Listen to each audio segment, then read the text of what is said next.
All right, folks, this is our first of daily reviews for the AM and PM session for the Index Futures market. Now, this is just so you can go back and look at what you were observing and also how you're journaling. What setup should be highlighted in the morning session and in the afternoon session. If there is a session set up, I'll share it. If there isn't, I'll share that as well. But it's just to train your eye to get you used to doing it and how you should be focusing on journaling each day. Obviously, each time you do this, you would be filling in the empty spaces in your chart with your own personal observations and annotations. Do not just simply copy what I'm doing, because otherwise it's like watching Netflix and it's not the same as learning. All right, so I gave a live session yesterday on YouTube. I mentioned that we would likely see a gap lower opening.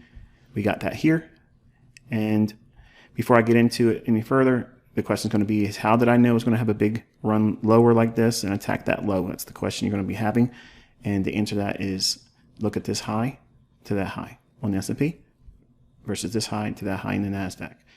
Over on the right-hand side, this is NASDAQ daily chart. On the left hand, it's the E-mini S&P daily chart. This is SMT divergence. So lower high, higher high. If we took out the lows here, then it would be reaching for this, and then if it goes below that, it's going to go for the sell side liquidity. How did I know it was going to gap lower with that opening? Because it's extremely bearish, and there's nothing over here with a gap. It's just the old low, and it's opening up on a new week. So this was a very precipitous drop last week, so it's going to have the likelihood of a gap lower opening, and we got that.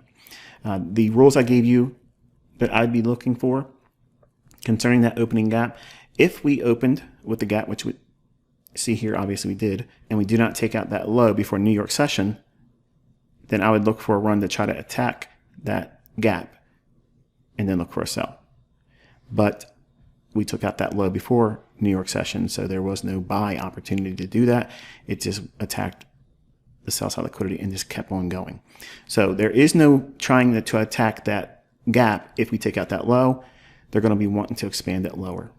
And obviously the same thing can be said for NASDAQ. 5-minute chart, this is the format we're going to be doing. Daily, 5-minute, and right into the chart that has the setup. Right away, you can see another SMT divergence, lower high on the E-mini S&P and higher high on NASDAQ. So there's the SMT there. And this is the old low, okay? And this is the respective old low on the daily chart. That's what that line is. Opening price at 8:30 on NASDAQ. Opening price on 9:30, equities opening. And same thing here, being at 9:30 for equities open on S&P, and the opening price on S&P at 8:30. Judas swing here, Judas swing here, and off to the races we go. So let's go right into the lower time frame chart. Here is the 1-minute chart. Pause the video. Okay, if you didn't pause the video, you'll be missing the opportunity here. And here is the high that made the SMT divergence here. Higher high in NASDAQ, lower high in S&P. Here is your fair value gap. Short-term low being taken. So we have shift in market structure. Inside this is your fair value gap. Your stop would be here.